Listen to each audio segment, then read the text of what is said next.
ಆಗುತ್ತೇನೆಂದು ಹೇಳುವುದ ನನ್ನ ತಂಗಿ ಅನನ್ಯ ಎಲ್ಲಿದ್ದಾಳೆ?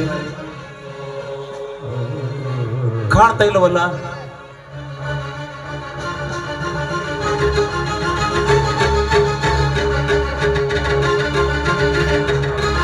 ಅಯ್ಯೋ ತಂಗಿ,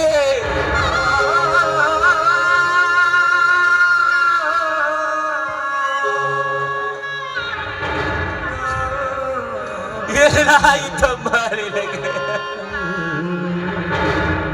ತಂಗಿ ತಂಗಿ, ಯಾಕಮ್ಮ, ಯಾಕೆ ಈ ರೀತಿ ಮಲಗಿದೀಯಾ? ಏನಾಯ್ತಮ್ಮ ನಿನಗೆ? ಏನಾಯ್ತು ತಂಗಿ? ಏನಾಯ್ತಮ್ಮ ಹೇಳು. ಅಣ್ಣ, ಈ ನಿನ್ನ ತಂಗಿಯನ್ನು ಕ್ಷಮಿಸಿ ಬಿಡೋಣ. ತಂಗಿ, ಯಾಕೆ ಈ ರೀತಿ ಗಾಬರಿಸಿ ಮಾತನಾಡ್ತಿದೀಯಮ್ಮ ತಂಗಿ? ತಂಗಿ, ಏನಾಯ್ತಮ್ಮ ನಿನಗೆ?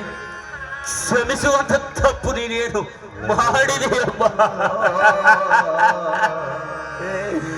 ಕ್ಷಮಿಸುವಂತ ತಪ್ಪು ನೀನೇನು ಮಾಡಿದೆ ತಂಗಿ?